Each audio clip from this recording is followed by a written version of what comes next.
Vamos a continuar con la lamentación del pecado. El profeta se está lamentando a tal grado que menciona estas ciudades que vamos a ver. Vamos a recordar Gad, hermano, le pertenece a los filisteos y es a donde Miqueas le dolía, que a pesar de que los filisteos se regocijaban por el dolor del pueblo de Dios. ¿Y qué quedamos que significaba Gad? ¿Ciudad que qué? Que llora o ciudad llorona. El siguiente que vemos ahí, que es el de Bet-le-Afra, esta ciudad, ¿qué quedamos que significaba? Que se revuelca en el polvo, tal cual, y que Afra significa polvo. Esta ciudad, hermano, se revolcaba en el polvo, y nosotros recordamos esa expresión de polvo, porque nuestro Señor Dios poderoso hizo al hombre ¿de dónde? Del polvo. Y dice la palabra también que nosotros regresaremos ¿a qué? Al polvo. Entonces esta ciudad, hermano, se revolcaba en el polvo y hacía otras situaciones en cuanto al pecado. Miqueas usó juegos de palabras para hablar sobre el juicio que viene sobre las ciudades de Judá. Estos pueblos estaban agrupados en las tierras bajas de esta región costera y de las montañas de Judá.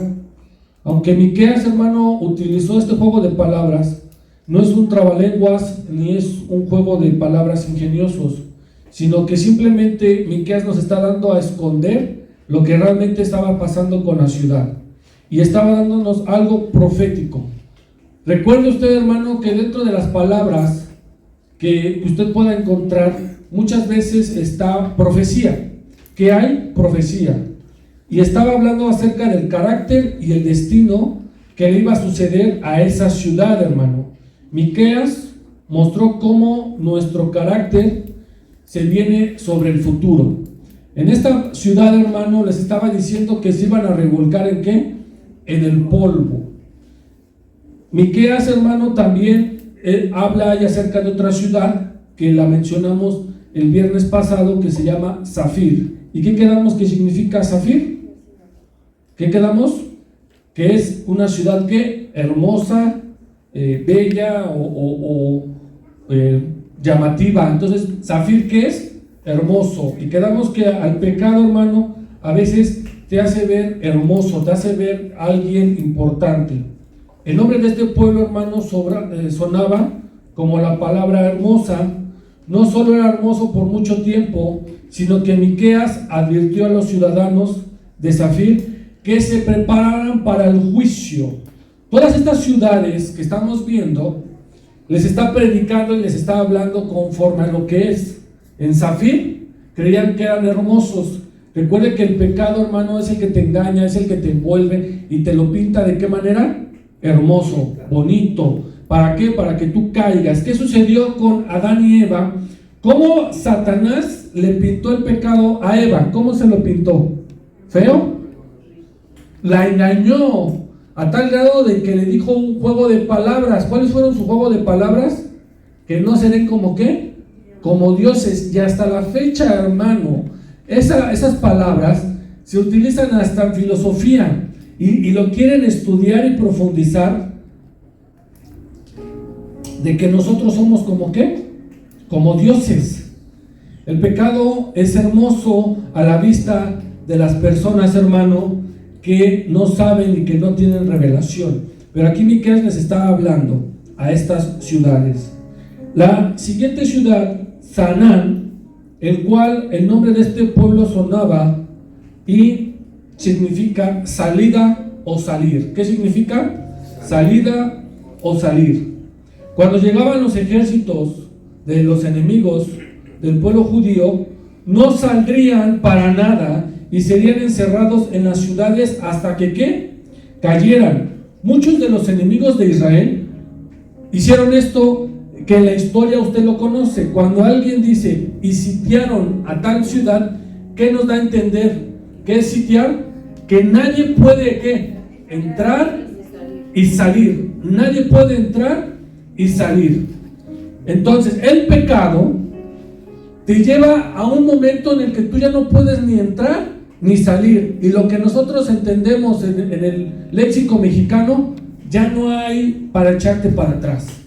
Ya cuando alguien planea un secuestro y ya tiene todo planeado, el lugar, las armas, la estrategia, y ya está lo mero, está muy difícil que se puedan echar ¿para qué? Para atrás. Lo mismo sucede en el narco. Ahí ellos tienen una frase, si lo saben, ¿cuál es su frase del narco? Hay dos, les dicen: o sales con dinero, con plata, o sales con plomo. O sea, o te vuelves rico o te mueres. Entonces, el pecado estaba sucediendo en esta ciudad igual, en Sanán, en el cual nadie podía salir. Diga conmigo, nadie podía salir. Ahorita se me olvida el nombre de la ciudad, pero en la época de Josué, sitiaron a una ciudad. Al sitiarla dice que estaban muriendo ¿de qué? De hambre. Entonces el pecado, hermano, es el que te hace que tu vida, o tú no puedas ni salir ni entrar.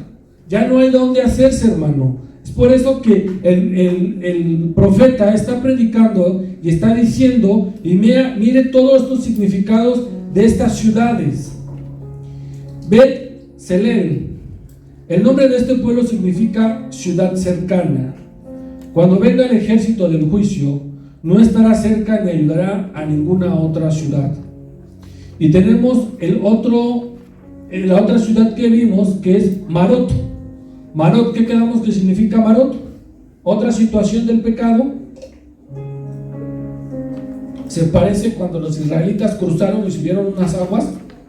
¿Cómo se llaman esas aguas? Mara. ¿Y qué significa Mara? Amargura. Entonces, ¿qué significa Marot? Amargura. El pecado, hermano, en tu vida, en tu casa, porque el profeta les está diciendo que está llegando a las puertas de su casa de Jerusalén, te vuelve una persona amargada. ¿Cómo te vuelve el pecado, hermano? Amargado. ¿Por qué? Porque ya no sabes diferenciar entre lo que es gozo, felicidad, alegría, y todo te choca, todo te molesta, todo lo quieres a tu modo. Lo mismo sucedió con el pueblo de Israel. Lo primero que salen de su prueba y lo primero que se encuentran, ¿qué es? Algo amargo. Así sucede, el pecado te va amargando la vida, el pecado te va haciendo una persona, hermano, que no disfrutas lo que tienes.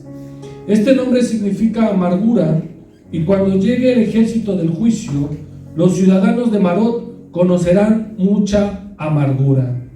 Esas ciudades, reitero su significado, puesto que en los últimos versículos está hablando de estas ciudades, pero momento atrás él se está lamentando del pecado. A partir del 12 verán otras ciudades, el cual traemos también su significado, hermano, y comenzaremos en el 12. Porque los moradores de Marot, de amargura, anhelaron ansiosamente el bien. Cuando tú estás en amargura, lo que tú deseas con ansias grandes es que el bien, diga conmigo, el bien. El bien siempre lo debes de desear, hermano. Pero cuando alguien está amargado, lo va a ansiar todavía más en su interior. Vea usted a las personas amargadas, esas que le echan la basura a su casa, a su puerta, esas personas que nada les gusta, esas personas que ponen cara de todo, son amargadas. Pero muy en el fondo lo que están ansiando es el bien. Pues de parte de Jehová, el mal había descendido hasta la puerta ¿de quién? De Jerusalén. ¿Por qué el mal de parte de Jehová, hermano? No es un mal de maldad, es un mal de prueba. Digamos, es un mal de prueba. Es un mal de prueba. Es un mal de que Dios te permite ese tipo de pruebas, hermano, en tu vida. Ahí en Jerusalén, a las puertas de su casa, de la ciudad que él había decidido. Y dice ahí, fíjese lo que sigue diciendo el profeta Miqueas y dando instrucciones: uncid al carro bestias veloces, o moradores de ¿qué? Laquis, otra ciudad. Uncid, ungir. El nombre de este pueblo, hermano, sonaba como la palabra hebrea para los caballos. Laquis era una importante ciudad lleno de fortaleza, y debería de ir a caballos para pelear. Pero irónicamente, a los caballos para huir del ejército le estaba faltando algo importante. ¿Qué necesita un caballo? ¿Qué es lo que, aparte de un caballo, qué es lo importante? ¿Cómo se les llama a los que se suben? Jinetes.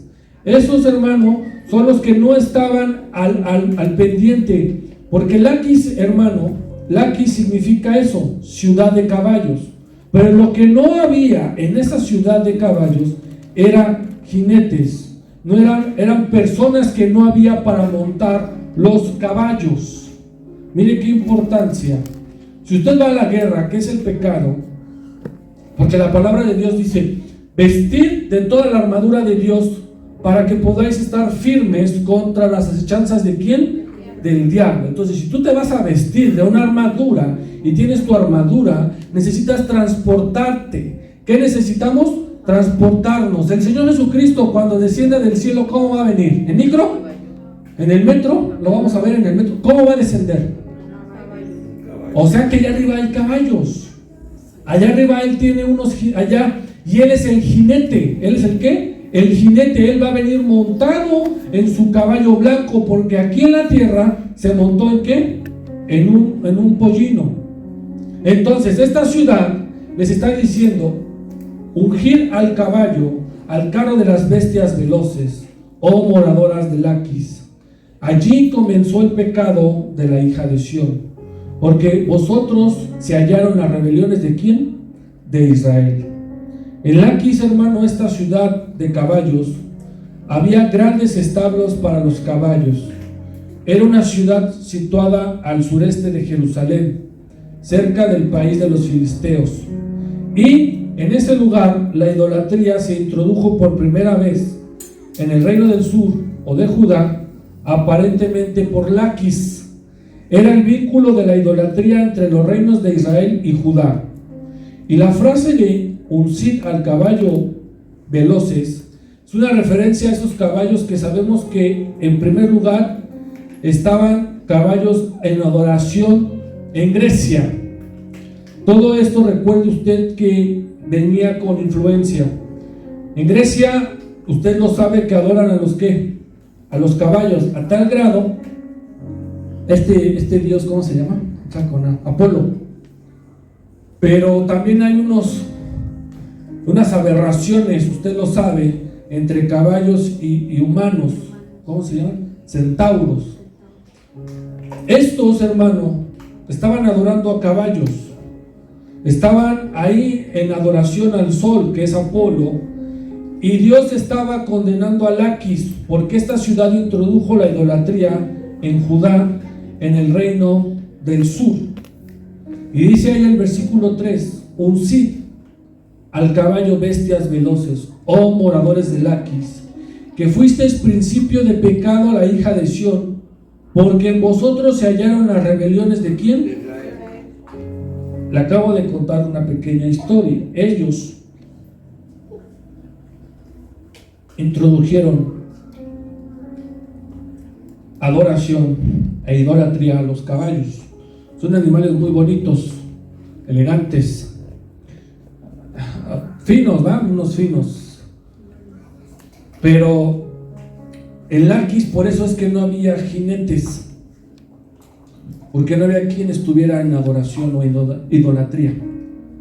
Oiga, a lo mejor, hermano, tu caballo puede ser otra cosa.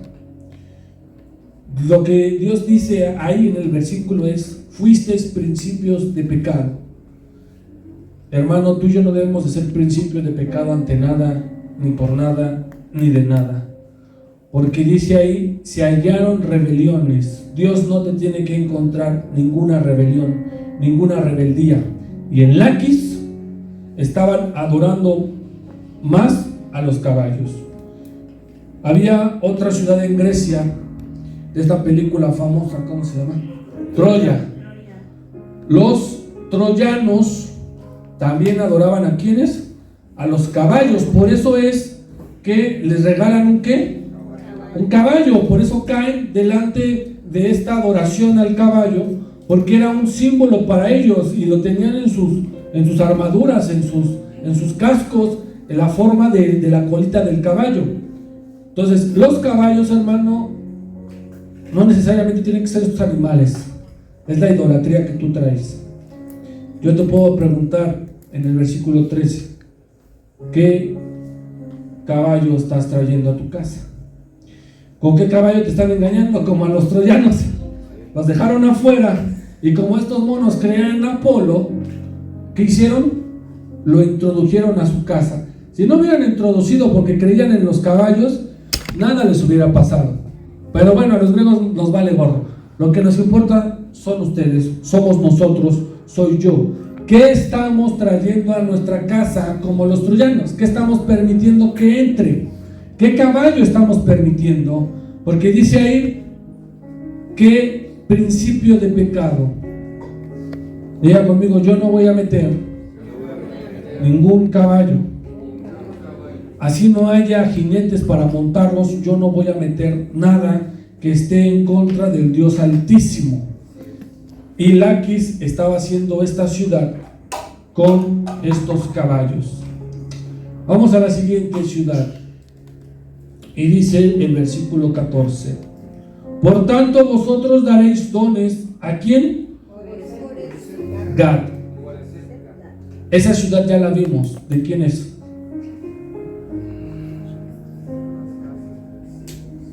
Ya vimos esa ciudad. ¿De quién le pertenece a esa ciudad? ¿De quién es natal esa ciudad? De Miqueas, del profeta Miqueas. Está en el versículo 1, lo acabamos de leer. El nombre de esta ciudad natal de Miqueas sonaba como la palabra hebrea para prometido. Aquí habló de dar regalos de boda a la ciudad mientras ella pasaba por el gobierno de un esposo, que es Judá, a otro ejército invasor. Aquí, hermano, en la ciudad natal de Miqueas, nos habla de que esta ciudad, el profeta, y Gad, vimos que es la ciudad de los llorones, o del pueblo llorón. Este nombre de Moreset Gad es prometido. Es como cuando tú te comprometes y le prometes amor y fidelidad y casarte con tu esposo, que en este caso es Judá. Dios le estaba diciendo a esta ciudad que él era el esposo y que esa ciudad era la novia. Y lo podemos seguir viendo, hermano. Usted y yo sabemos que nuestro Dios, Señor, se fue al cielo a preparar lugar para su esposa. La esposa somos nosotros. Nosotros somos esa esposa. Y viene la combinación de Gad, porque como habla en femenino, y la mayoría, sin ser machista, de las mujeres tienen este toque de ser ¿qué? Lloronas, ¿sí o no? La mayoría, ¿no? Si no, yo no. La mayoría tienen este sentimiento de ser llorones. También hay hombres. Y le está diciendo a esta ciudad: por tanto vosotros daréis dones, o sea, de promesa de esposos, a Moreset Gad. Dios ha prometido, hermano, a manera de dones, que Él está preparando una boda para ti y para mí, para esta iglesia, para las iglesias del mundo. Él está preparando estas bodas del Cordero. Él las está preparando y le está diciendo: daréis dones. Nuestro Dios está preparando estos dones, estos regalos, hermano, para ti y para mí. Y vamos a ver la siguiente ciudad ahí mismo. Las casas de Aksib serán para engaño a los reyes de ¿quién? Aksib. Este nombre del pueblo suena como la palabra engañoso o decepcionante. Esta ciudad caería tan rápido que sería un engaño y una disolución para Israel. En este versículo, que está bien enredoso, entendemos dos cosas. La primera, en modo de guerra, y la segunda, como lo acabo de mencionar, a modo de boda. El Moreset Gad promete una boda a nuestro Dios con dones y regalos, pero la casa de Aksib no. ¿Ellos qué significan? Engaño. Como las personas que engañan, hermano, como las personas que mienten. Las casas de esta ciudad serán para engaño a los reyes de Israel. A modo de guerra, Dios ha prometido que la guerra es de nosotros, la victoria es nuestra. A modo de guerra, Él ha prometido que Él regresará por su iglesia y Él ha prometido que regresará por su pueblo. Y no solo eso, sino que peleará y ganará. Pero, ¿quién es el engañoso? ¿Quién es el que te engaña? ¿Quién es el mentiroso? ¿Quiénes son? Es el otro bando, el otro pueblo, el pueblo de la bestia, del anticristo, del falso profeta. Ellos son esa casa, que son los reyes que engañan, que te mienten, hermano. Y aquí Dios te está diciendo, hermano, he prometido que regresaré por ti, por mi casa, por mi iglesia y por mi pueblo. ¿Y cuántos decimos amén, hermano? Israel tiene muchos de estas promesas, hermano, escondidas. Y Dios te está diciendo, yo quiero que sí, seas como un pueblo que llora, como Moreset Gad. Seas un pueblo que me está esperando, un pueblo que le he prometido. Pero yo no quiero que tú seas como esas casas de engaño, hermano.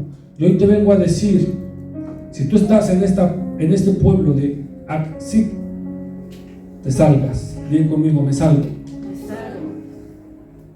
Si estás viviendo en una vida de engaño, si tú crees que estás viviendo y sabes más bien que estás viviendo el engaño, salte, hermano, salte y regrésate a esa ciudad fortificada, regrésate, hermano, porque el pecado, recuerda, hermano, que está como el león rugiente, está viendo a quién devorar. Y está viendo quiénes son los engañosos. Y el engañoso, el padre de la mentira, es Satanás. ¿Quién es? Satanás. Porque él te engañó ¿desde cuándo? ¿Desde cuándo? A ver, búsquenmelo a ver si me acuerdo. Juan 8:44, o por ahí búscale. Él es el que engañó desde el principio. ¿Quién es el que te ha engañado desde el principio? ¿Quién es el que engañó a las personas? 8:44 creo. ¿Sí? ¿Qué pasó, flaco? ¿De igual, flaco? Vosotros sois de vuestro padre el diablo, y los deseos de vuestro padre queréis hacer. Él ha sido homicida ¿desde cuándo? Y no ha permanecido en la verdad, porque no hay verdad en él. Cuando habla mentira, de suyo habla, porque es mentiroso y es padre ¿de qué? Mire, lo está describiendo a Satanás, al diablo. Él, desde el inicio, el ejemplo que pusimos con Eva y Adán, desde ahí, y homicida desde la primera muerte. ¿Quién fue? ¿Quién fue? Está hasta la pregunta del pastor, que ¿con quién se casó quién? Caín. Entonces, ¿cuál fue el primer homicidio? Caín. Él, desde el principio, es un mentiroso, es el padre de mentira, así se le conoce. Es uno de sus tantos nombres que usted los debe de saber por conocimiento. Y esa ciudad estaba siendo engañosa y decepcionante. Y decepcionante, hermano, ¿por qué? Como le digo, a veces te decepcionan. A veces tú te decepcionas. Y cuando es así, hermano, tú debes de salir y regresar a esa ciudad que Dios quiere. Todo esto son descripciones del pecado, pero es que el profeta, no sé si usted lo vea, lo escribió en ciudades. Bien que difícil, ¿sí o no? Lo puso en ciudades, las características del pecado de Israel, lo puso en significados de ciudades. Eso es lo bonito, hermano. Así como cuando usted quiere buscar un tesoro, o esas películas de buscar tesoros, y cómo indagan y buscan y pistas. Esto es igual, hermano. Igual. El profeta está describiendo el pecado de Israel, pero lo mete con significados de ciudades. Así que el pueblo de Israel, hermano, estaba en estas casas de Acasib, y serán para engaño a los reyes de Israel. Veamos las otras ciudades, y dice la palabra: aún os traeré nuevo poseedor. ¿O moradores de qué? Maresa. otra ciudad, hermano, otra ciudad. Este nombre de este pueblo está relacionado con la palabra poseedor o heredero. Poseedor o heredero. Así que el ejército invasor pronto poseería esta ciudad. Y yo te digo, hermano, aún os traeré nuevo poseedor, oh moradores de Maresa. Tú no debes de dejar que el pecado te posee. ¿Qué es poseer? Hacerte suyo, que diga, me perteneces, eres mío. Eso es poseer. Dios nos ha enseñado a poseer la tierra que nos prometió, sí, pero también el pecado, hermano, te posee, te hace suyo, te dice, aquí estoy. Y le está diciendo a la ciudad de Maresa, os traeré nuevo poseedor. O sea, les voy a traer otro poseedor porque ustedes no me quisieron. ¿Y a quién se lo dijo también el Señor Jesucristo? Yo vine a poseerlos a ustedes, pero ustedes no quisieron que yo fuera su poseedor, a su pueblo. Dice la palabra que vino con los suyos, pero los suyos no quisieron, no le recibieron, no quisieron que el Señor Jesucristo fuera su poseedor. Hermano, yo te digo hoy, no dejes que el pecado te posee, más bien deja que Dios posee tu vida. Deja que nuestro Dios Padre, el Señor Jesucristo y el Espíritu Santo esté en tu vida. Por eso es que cuando Él se fue, dejó a alguien para poseer, porque Dios, hermano, conquista corazones, conquista espíritus, conquista almas, pero Él necesita un cuerpo, Él necesita un cuerpo. Es por eso que los demonios, hermano, no se pueden manifestar así. ¿Ellos qué necesitan? Un cuerpo, porque todo le copian al Espíritu Santo. El Espíritu Santo necesita un cuerpo para que entre, more, habite, esté. Yo te digo, hermano, ¿estás dejando que el Espíritu Santo esté habitando en tu casa, en tu cuerpo? Recuerda que tu cuerpo es el templo del Espíritu Santo. Tu cuerpo, hermano, como esté, como lo tengas, como lo tengamos, lo que comamos, bueno, sí hay que cuidarnos, ¿no? Es del Espíritu Santo. Y el Espíritu Santo necesita poseer un cuerpo, necesita entrar. Pero también Satanás, hermano. Ya vimos esas características del pecado de Satanás, y solamente utilizó al del eslabón más débil, que en este caso fue a la serpiente. A lo mejor la serpiente no razona, y quién es, bueno, me dejo, se influenció, pero y Eva y Adán, y hay una cadenita de pura persona que se dejó poseer. Israel, hermano, el ejército invasor, usted sabe, Asiria poseyó la tierra, y no solo la poseyó. Miren lo que hace el pecado, miren lo que hace el enemigo cuando posee un cuerpo, cuando posee a una persona, llámese drogadicción, llámese alcoholismo, llámese algo que dependa, lo destruye. Diga conmigo, lo destruye. ¿Por qué creen que los puerquitos, fíjense, los puerquitos en carnitas, se la supieron más? ¿Qué dijeron los puerquitos cuando les entró la legión? ¿Qué dijeron? ¿Qué hicieron más bien? ¿Qué hicieron? Se despeñaron. Ajá, corrieron, ¿no? Ay, vámonos. ¿Por qué, hermano? Porque el enemigo, cuando a alguien le permite poseer, destruye. Es por eso que a las personas, quien las puede rescatar es Dios, hermano. Quien las puede rescatar no es AA, ni es Laura en América o Laura Presente. No, hermano. Es nuestro Dios. Dios es el que quiere que tú le permitas que Él posee, que entre el Espíritu Santo a tu vida, y entonces haya un cambio. Dice después del punto y coma, la flor de Israel huirá ¿hasta dónde? Hasta Adulam. Adulam. Adulam fue el lugar de refugio de ¿quién? ¿De quién? David. Del rey David. Cuando huía el rey del rey Saúl, David, del rey Saúl, volvería a ser un lugar de refugio para los altos y poderosos de Israel, cuando se vieran obligados a esconderse en Adulam. En este lugar, hermano, era una cueva, diga conmigo, una cueva.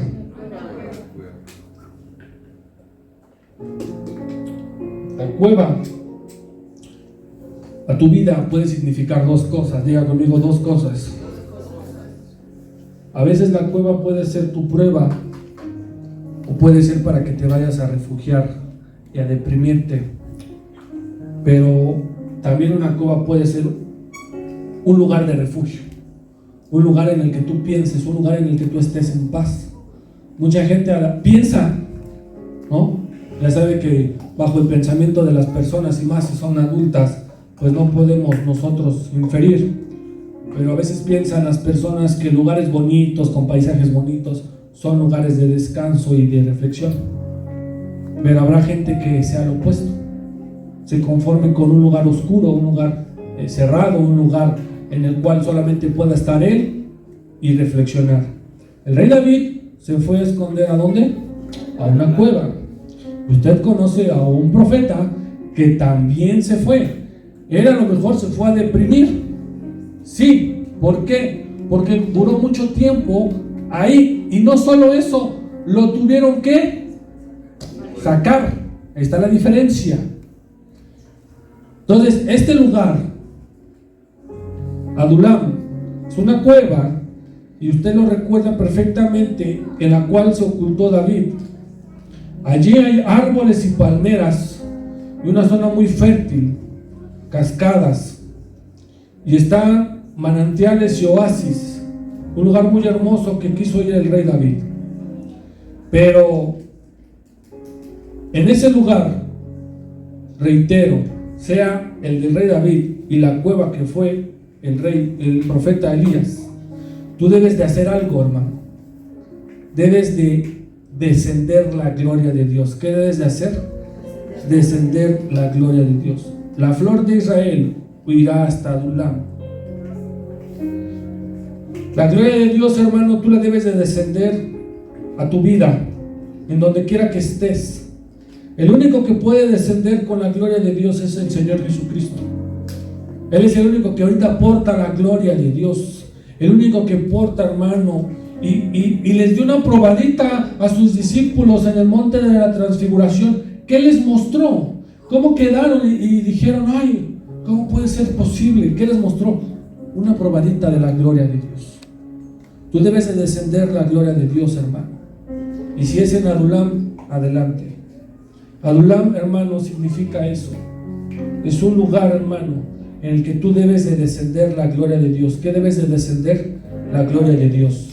No importa en dónde te estés, hermano. Toda esta lista de ciudades, llegamos con Adulam. ¿Y con qué estoy cerrando, hermano? Que tú debes de descender la gloria de Dios. Debes de acabar y de decir, la gloria de Dios va a bajar a mi vida, va a bajar a mi familia. La gloria de Dios va a descender, porque yo no quiero que se pierda la casa de Israel. Yo no quiero que se pierda la casa de Dios. Yo no quiero que se pierda la casa de nuestro Dios.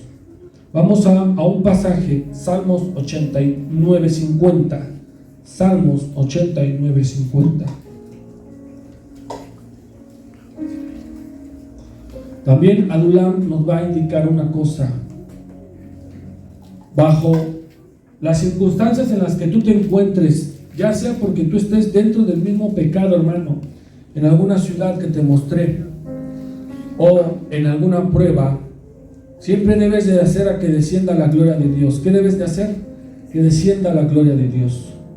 Señor, acuérdate del oprobio de tus siervos, oprobio de muchos pueblos que llevo en ¿qué? En seno.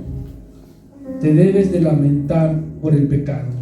Te debe de doler el pecado tuyo, de tu familia y de tu nación. Te debe de doler tu pecado.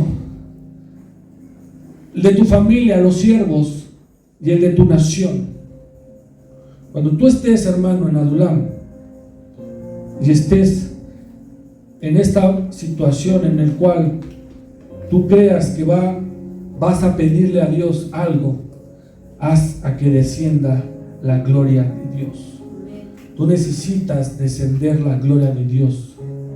Te puedes encontrar en cualquiera de estos pueblos, y déjame decirte una cosa: geográficamente el profeta los fue describiendo a tal grado que empezó de arriba para abajo. Tú puedes estar arriba y terminas ¿a dónde? Abajo. Se dice coloquialmente que la vida es como una ruleta. A veces estás arriba, a veces estás abajo. Hay que buscarlo en Efesios capítulo 8, por favor. Si está ese, ¿cómo creen? No, ahí están buscando. No.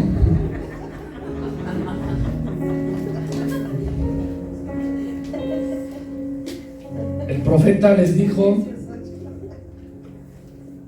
él empezó describiendo la ciudad desde arriba y llegó hasta abajo. ¿En dónde te encuentras, hermano? ¿En Adulam? Adulam es la cueva, es tu prueba. Primera carta, como ese tipo, así que así se van a reír muchas. Va a haber muchas. No, ya está, yo me estoy riendo anticipado, pero bueno. Primera carta de Pedro, capítulo 2, versículo 20. Primera carta de Pedro. Pues, ¿qué gloria es si pecando sois abofetados y lo soportáis? Mas si haciendo lo bueno sufrís y lo soportáis, esto ciertamente es aprobado delante de ¿quién? De Dios. Ahí déjalo, flaco.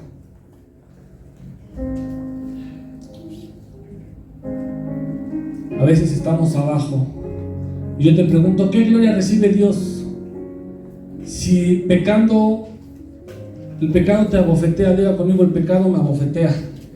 El pecado no es bonito, hermano. Ya les dije, ya vimos las ciudades, te lo pintan bonito.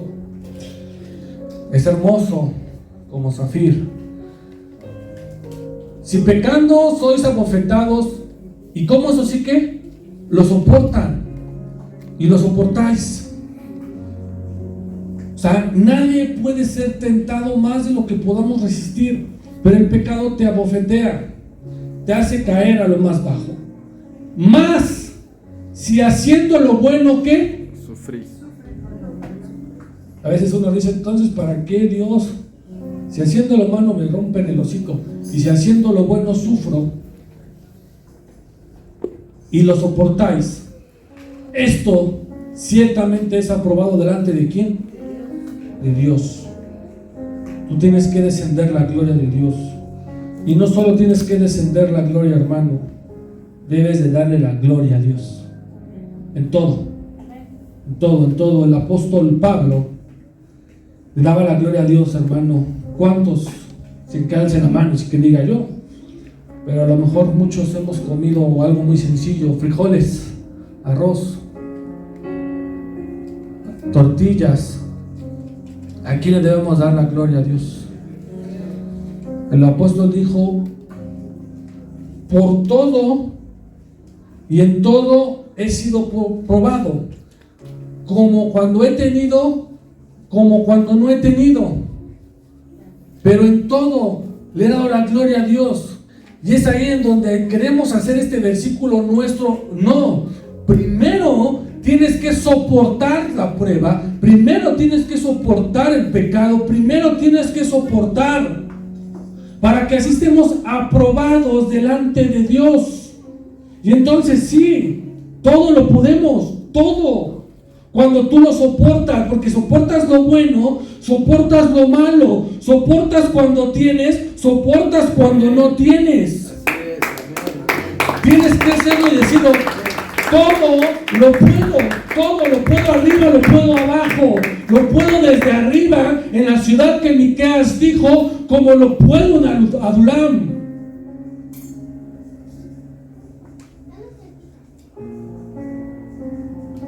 En todo lo debemos de poder, hermano, en todo.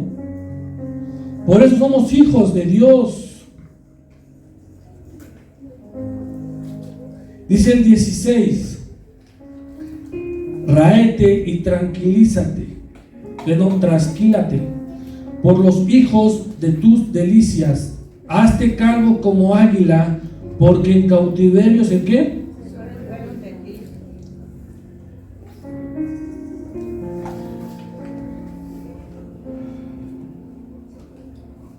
Yo te puedo decir, hermano, y cierra el profeta Miqueas con un ejemplo de un águila. Diga conmigo, un águila.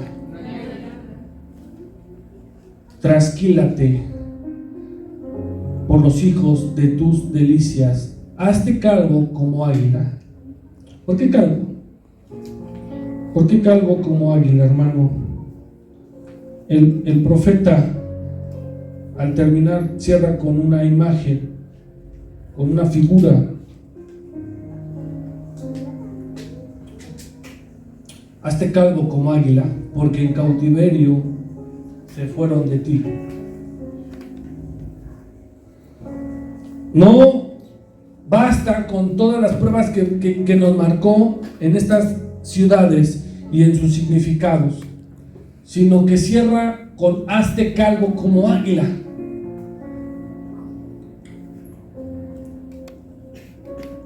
Lástima que sea el color amarillo, va para el equipo, pero pues qué bonita figura el águila. Estos animales, hermano, llenos de muchas características y peculiaridades. Una de ellas es esa. No son como nosotros que necesitamos ir con el estilista y, en mi caso, 5 minutos y yo ya estoy afuera. Pero las águilas sufren para ser calvos. ¿Por qué? Para empezar, el pico, hermano, el águila, cuando se va a hacer pedicure o manicure, no lo vas a ver aquí en el suelo haciendo lo del pico. Se tiene que subir ¿a dónde? A las alturas, a lo más alto. Y cuando llega a unas rocas, ¿qué le hace su pico esa águila? Se pone a hablar con ella, unos cabezazos. Pero no solo eso, en el aire, ¿qué le va haciendo a sus plumas? ¿Se las va qué? Quitando. Y no se las quita, ay, me va a quitar eso. Seguramente lo hace con una agresividad, con un dolor que le ha de dar. Pero todo eso lo hace, tanto el pico como las alas, para volver a ser. ¿Para qué? Volver a ser. Para tener fuerzas, para tener ánimos, para tener energía, para tener esta vitalidad y seguir cazando, recuperarse. Y si ve un conejillo, un ratoncito, un hámster, vamos por él. Tú tienes que ser como esta águila. Raete y trasquílate. Diga conmigo, trasquilar. La oveja es otro ejemplo. Esos animalitos que son bien ricos los domingos, los sábados. Toda la agrícola oriental está llena de estos exquisitos manjares, ¿o no? Pero antes de morir, y obviamente primero quitar la lana, hacen algo esos pobres, esas ovejas, hacen algo, muerden, se enojan, pegan, ¿se de qué? Se dejan trasquilar. Así como la oveja y el águila, debemos de ser nosotros, hermano, ante el pecado, ante esta idolatría, ante esta rebeldía, hermano, que nos presenta el profeta Miqueas. Yo necesito que tú te renuevas como el águila.